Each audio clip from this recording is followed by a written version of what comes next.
Assalamualaikum warahmatullahi wabarakatuh. Alhamdulillahirabbil alamin. Pada kesempatan kali ini kami dari kelompok 9 akan melanjutkan materi manajemen pemasaran syariah, di mana kami mendapatkan job untuk menjelaskan tentang analisis pasar keuangan Islam. Sebelum kepada materi, saya sebagai moderator sekaligus penyaji pertama akan memperkenalkan teman-teman saya. Pertama saya sendiri, Siti Wiliana Agustini, dan selanjutnya ini teman-teman saya. Itu tadi teman-teman saya, ada Mbak Sayyidah Fatimah, ada Mbak Nur Aida, dan ada Mbak Nurul Maufir. Lanjut kepada penjelasan, di mana di sini saya akan menjelaskan tentang pengertian pasar uang itu sendiri. Pasar uang itu atau money market adalah tempat bertemunya orang yang bersurplus dana dengan pihak yang mengalami defisit dana, di mana mekanisme untuk memperdagangkan dana jangka pendek dan juga jangka atau yang berjangka kurang dari 1 tahun. Jadi pengertian pasar uang ini adalah tempat bagaimana surplus dana dengan orang yang mengalami defisit, tapi jangkanya itu ada jangka pendek, di mana kurang dari 1 tahun. Gitu. Dan yang kedua yaitu pengertian pasar uang syariah, di mana yaitu adalah mekanisme yang memungkinkan lembaga keuangan syariah untuk menggunakan instrumen pasar dengan mekanisme yang sesuai dengan prinsip-prinsip syariah, baik untuk mengatasi persoalan kekurangan likuiditas maupun kelebihan likuiditas. Itu bedanya ya. Kalau tadi pengertian pasar uangnya itu lebih kepada bagaimana mengalami defisit, tapi kalau yang syariah ini sesuai dengan syariah dan untuk mengatasi masalah kekurangan atau kelebihan likuid gitu. Yang terakhir itu adalah pengertian pasar valuta asing.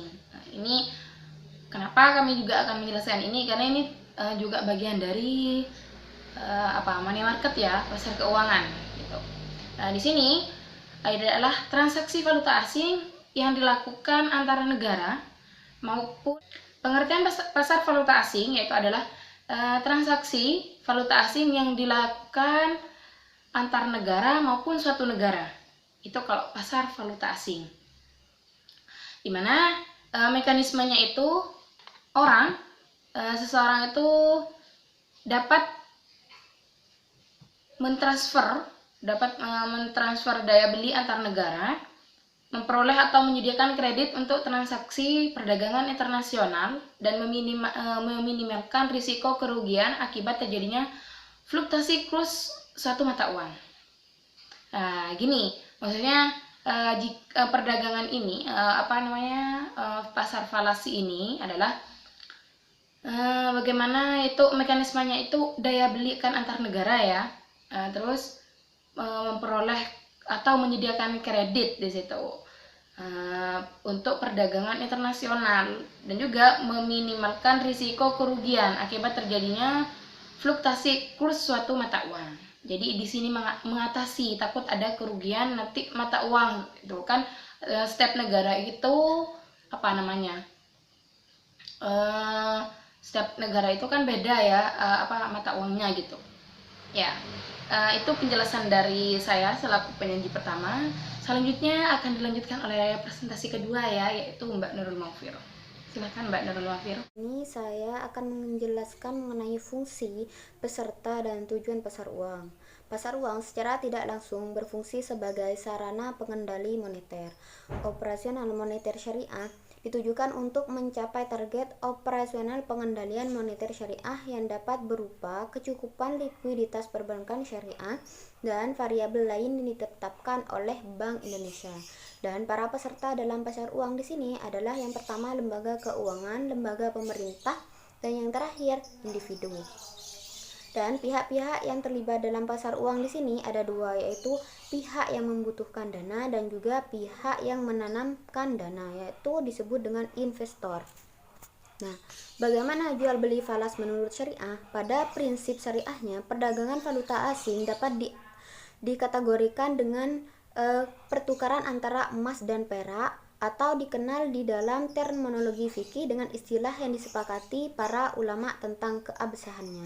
Dan transaksi jual beli pada prinsipnya adalah boleh dengan ketentuan yang pertama tidak spekulasi, dan yang kedua ada kebutuhan transaksi atau untuk berjaga-jaga, dan yang ketiga adalah apabila transaksi dilakukan terhadap mata uang sejenis, maka nilai yang harus sama dengan secara tunai. Dan yang terakhir adalah apabila berbeda, maka ditukar dengan kurs yang berlaku saat itu dan secara tunai. Nah, tujuan dari pihak yang membutuhkan dana yang pertama adalah untuk memenuhi kebutuhan dana jangka pendek, dan yang kedua adalah untuk memenuhi kebutuhan likuiditas, dan yang ketiga untuk memenuhi kebutuhan modal kerja, dan yang terakhir adalah sedang mengalami kalah keliring. Dan tujuan untuk pihak penanam dana atau investor di sini yang pertama adalah untuk memperoleh penghasilan, dan yang kedua adalah bermaksud untuk membantu pihak yang mengalami kesulitan keuangan, dan yang terakhir adalah spekulasi. Itu tadi ya penjelasan dari Mbak Nurul Maghfirah. Selanjutnya saya akan serahkan kepada penyaji ketiga, yaitu Mbak Nur Aida. Silahkan Mbak Nur Aida. Saya Nur Aida sebagai penyaji ketiga akan menjelaskan 5 bahasan. Bahasan yang pertama adalah penentuan harga dan cara pembacaan kurs. Yang pertama yaitu direct quote atau exchange. Kemudian yang kedua adalah gross rate, dan yang terakhir adalah indirect quote atau exchange. Bahasan yang kedua yaitu jenis-jenis transaksi valuta asing. Yang pertama spot transaction, kemudian yang kedua forward transaction, dan yang terakhir adalah swap transaction. Yang pertama, spot transaction adalah transaksi tanah, yang dimana pada dasarnya transaksi valuta asing secara tunai bisa dilakukan dengan 3 cara. Yang pertama, value today, yang bisa disebut juga dengan cash settlement. Kemudian yang kedua adalah value tomorrow, atau bisa disebut juga dengan one day settlement. Kemudian yang terakhir adalah value spot, atau yang kita bahas tadi di jenis transaksi valuta asing yang pertama. Jenis transaksi valuta asing yang kedua adalah forward transaction, yaitu transaksi berjangka atau tunggak. Kemudian yang terakhir swap transaction, yaitu transaksi barter. Kemudian bahasan yang ketiga adalah mengenai fungsi pasar valuta asing. Fungsi pasar valuta asing di sini yang pertama transfer daya beli. Kemudian yang kedua adalah penyediaan pembiayaan atau kredit. Kemudian yang terakhir adalah mengurangi risiko valuta asing.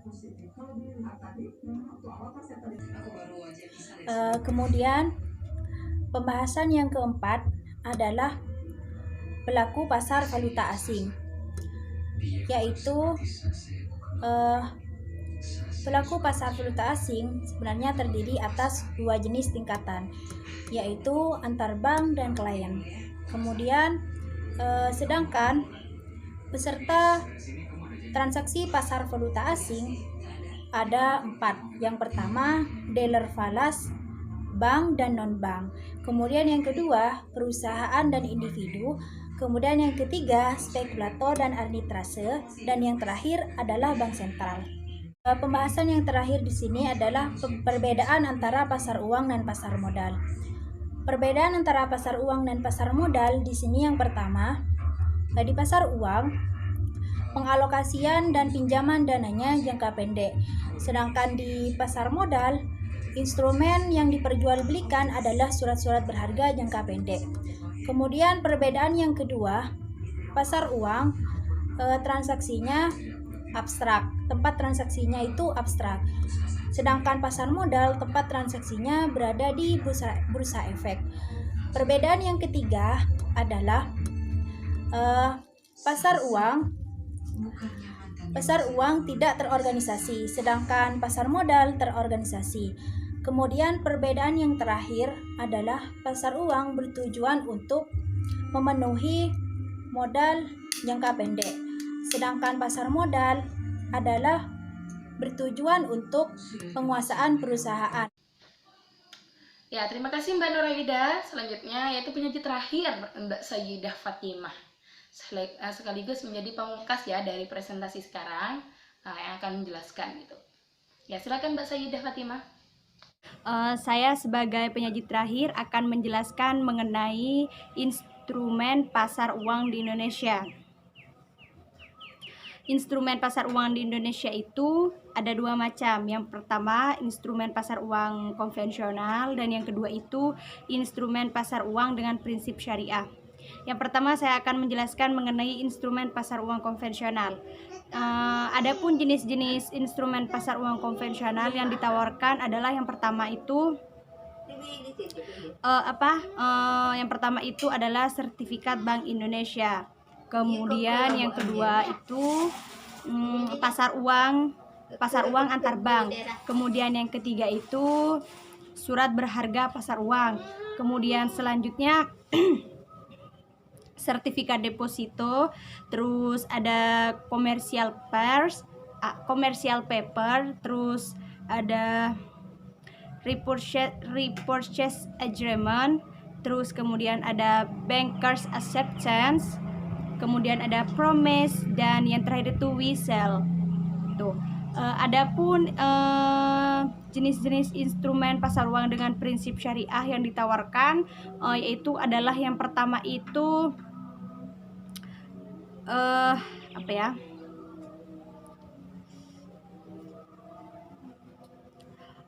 sertifikat Bank Indonesia Syariah. Kemudian yang kedua itu repurchase agreement atau bisa juga disebut dengan repo SBSN. Kemudian instrumen pasar uang antar bank. Kemudian surat berharga lain yang berkualitas tinggi dan mudah dicairkan. Tuh. Terus kemudian di sini saya akan menjelaskan mengenai pengembangan pasar uang di Indonesia. Pengembangan pasar uang di Indonesia itu sangatlah penting. Karena kenapa? Karena mekanisme pasar uang syariah itu hanya akan efektif apabila yang pertama itu cukup banyak instrumen pasar uang syariah yang diperdagangkan. Kemudian prasarana komunikasi yang memadai. Tuh, yang kedua. Terus kemudian yang ketiga itu informasi keuangannya itu dapat dipercaya. Terus yang terakhir itu ada lembaga yang memang ada lembaga yang bersedia menjadi pembuat transaksi yang melakukan verifikasi atas kesempatan investasinya. Dengan mengatasi kesulitan itu dan untuk memastikan adanya kemungkinan bagi investor guna mencairkan kembali investasi mereka tanpa mempengaruhi pendapatan efektif yang memang diharapkan sama mereka. Tuh. Itu Terima kasih kepada seluruh penyaji yang telah berpartisipasi. Hanya ini ya dari kelompok kami. Jadi kurang dan lebihnya kami mohon maaf. Untuk presentasinya seperti ini. Kami hanya presentasi ini. Untuk selanjutnya kita lanjutkan di sesi tanya jawab. Ya. Wallahul muwaffiq ila aqwamit thoriq. Assalamualaikum warahmatullahi wabarakatuh. Salam semangat.